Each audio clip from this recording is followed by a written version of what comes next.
수험생 여러분 안녕하세요. 수정쌤입니다. 오늘 주제는 건국대, 동국대, 홍익대, 숙명여대 자연계열 정시 핵심 정리하고요. 입결도 말씀드리겠습니다. 자, 대학별 특징을 보시면요. 자, 건국대는 작년까지는 1, 2등급이 만점이었는데 올해는 2등급부터 2점씩 감점이 시작된다는 점이 달라졌고요.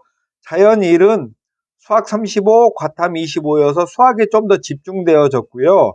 자연 2는 수학과학이 각각 30%인데 자연 1, 2의 대학은 아래에서 말씀드리겠습니다. 건국대 자연계열은 국어 수학의 반영 비율이 상당히 높다라는 거고요. 건국대는 모집군이 생명과학대학은 나군, KU융합과학대학은 다군, 수의에는 가군, 공과대학은 주로 가군입니다. 이것도 제가 표시를 해놨으니까 확인해서 보시고요. 동국대는 바이오 시스템 대학은 수학에 제한이 없어서 확통 응시가 가능합니다. 그리고 과탐이 필수죠. 근데 우리가 보통 확통과 과탐을 공부하는 학생들은 그렇게 많진 않아요. 그 다음에 동국대는 영어 영향력이 좋고요.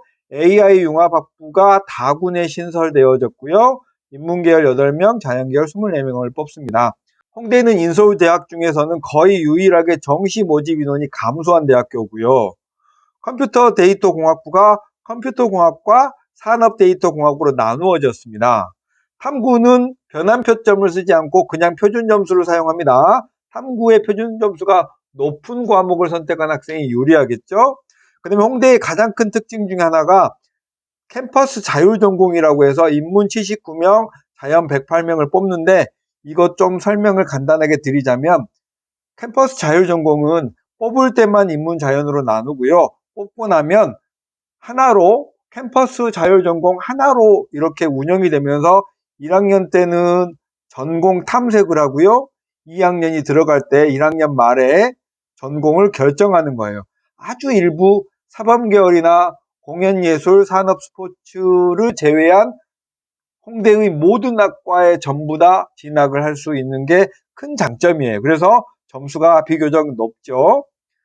숙명여대는 나군에서 가군으로 모집군이 이동했고요. 작년까지는 100분위를 반영했지만 올해는 국어 수학은 표준점수, 탐구는 변환점수를 반영한다는 게 올해 큰 입시의 변화사항입니다. 그래서 이따가 보실 입결에서 숙명여대는 올해는 그런 것들이 약간 변화폭이 클 거다라고 예상을 하시면 되겠습니다. 그 다음에 숙명여대의 통계학, 의료학, 소프트웨어 융합 전공 컴퓨터과학은 인문자연 분리선발 제도를 폐지했습니다. 그래서 올해는 통계, 의료, 컴퓨터과학은 다 찢어져서 반영 비율이 다릅니다. 밑에서 살펴보시겠습니다. 약대 62명을 나군에서 선발을 하고요. 응용물리학과에 진학하시는 분들은 물리를 과학에 선택했을 때 가산점을 주는 게 특징이고요. 통계학과, 의료학과는 수학하고 과학이 미지정입니다. 그리고 탐구의 반영 비율이 숙명여대는 상당히 낮아요. 이게 주요한 특징이고요. 자연계열 모집 인원은 건국대는 가나 다군으로 나누어서 뽑고요. 다군에서는 KU융합과학기술원이 다군에 포진해 있습니다. 동국대도 가군, 나군이 주력이고요. 다군에는 AI융합학부가 다군에 있습니다. 홍대는 다군에 있고요. 숙명여대는 나군에서 가군으로 이동을 했습니다. 그리고 나군에 약학만 선발을 하죠. 자, 대학별 수능 반영 방법은 홍익대만 국수탐이 표준점수를 반영하는 거고 건국대, 동국대, 숙명여대는 국수는 표준점수, 과학은 변환점수인데 숙명여대는 100분위에서 바뀌었다고 말씀드렸죠. 그 다음에 자연계열 수능 과목을 보면 건국대 자연1은 건국대 자연1은 이과대학, 공과대학, 수교과, 미래에너지공, 스마트 운행체공학, 스마트 ICT 융합공학 등이 있고요. 나머지가 건대 자연2인데요. 반영 비율이 좀 다릅니다.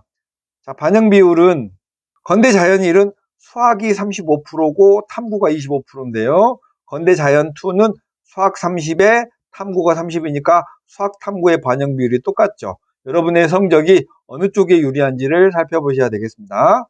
동국대는 수학이 30%, 나머지가 25, 20, 20, 홍대는 수학이 35%고요. 탐구가 30%여서 홍대가 수학 탐구의 반영 비율이 가장 높습니다.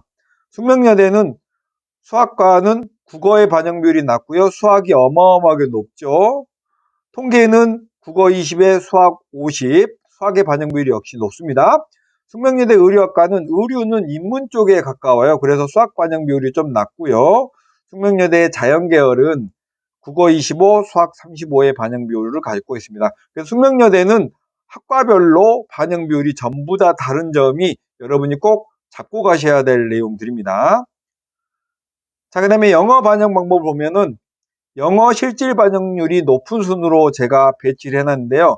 숙명여대는 등급 간 점수차가 5점 차인데요. 여기 영향률이 2라고 적혀져 있는 건 뭐냐면 실제로 1등급하고 2등급의 점수차는 5점이지만 전형 총점에서 숙명여대식 점수 계산을 할 때는 실제로는 10점 차가 된다는 거예요. 점수차가 큰 거죠. 나머지 대학들은 홍대, 동국대, 건국대는 점수차가 5점 차가 나잖아요. 홍대는 5점, 그 다음 7점, 그 다음 9점 이렇게 가면 갈수록 점수차가 벌어지네요. 건국대는 200, 198, 196, 193에서 1, 2, 3등급은 2점 차, 그 다음엔 3점 차, 5점 차, 점점점 벌어집니다. 보통 이 4개의 대학교에 입학하는 합격자들의 평균 점수는 2등급 살짝 위쪽이에요. 그러니까 여러분이 2등급이라면 조금 손해보시는 거고 1등급이라면 조금 점수가 남는 거죠. 자, 그 다음에 한국사 반영 방법은 크게 중요치 않아서 여러분이 한번 눈으로 쓱 보고 가시면 되겠습니다. 3등급까지는 크게 점수차가 없는데 동국대만 2등급, 3등급부터 점수가 점점 조금씩 내려가네요. 동국대가 한국사의 반영률이 상대적으로 커 보입니다. 자, 이렇게 하고 이제 입결로 가시겠습니다. 이 아래의 입결 순위를 보실 때는 국수탐의 100분위의 평균이고요. 영어는 제외했습니다. 영어는 1.82 평균치라고 생각하면 되겠습니다. 건국대, 동국대는 합격자의 80% 평균이니까 대략 합격자가 100명이라면요. 100명이라면 건대, 동국대는 40등 정도의 점수이고요. 홍대는 50등 정도의 점수이고요. 숙명여대는 70등 정도의 점수예요. 건, 동, 홍, 숙 이렇게 대략적인 느낌이 이렇다는 거 알아두시면 되겠습니다. 자, 그러면 보실게요. 건대는 수의회가 단연 높죠. 다군의 KU융합과학기술대학의 다군들은 제가 이렇게 표시를 해놨는데요. 다군들은 상위권 대학에서 안정지원으로 하나 찌르기도 하고 하위권에서 위험으로 하나 찌르기도 하니까 추합이 굉장히 많이 도는 특징들을 가지고 있습니다. 자, 숙명여대 통계학과는 작년하고 올해 좀 달라졌죠? 인문자연 통합 반영을 하는 게 아니고 올해는 수학만 50% 반영하는데 반영률은 작년하고 똑같아요. 의료학과도 작년과 반영 방법이 달라졌습니다. 나머지는 여러분이 제가 스크롤 내릴 테니까 쭉 살펴보시면 되겠고요. 홍대는 전부 다 다군에 있어서 대체로 추합을 많이 도는 그런 대학이에요. 자, 이 대학들은 반영률이 전부 다 학과별로 다른 부분이 있으니까 그런 거 여러분들이 체크하면서 보시면 더 좋겠습니다. 쭉 내려볼게요. 자, 홍대 서울 캠퍼스 자율전공은 100명 이상을 뽑다 보니까 추합도 굉장히 많이 돌고요. 이건 작년 자료인데 올해도 많이 돌 거라고 생각이 됩니다. 이렇게 해서 주로 홍대가 숙명여대랑 하위권을 유지하고 있고요. 건국대, 동국대가 상위권에 포진해 있습니다. 자, 이렇게 해서 여러분이 나머지 내용은 천천히 더 살펴보시고요. 이렇게 건동, 홍숙 4개 대학교의 정시 핵심 정리 및 입결 순위 살펴봤습니다. 마치겠습니다.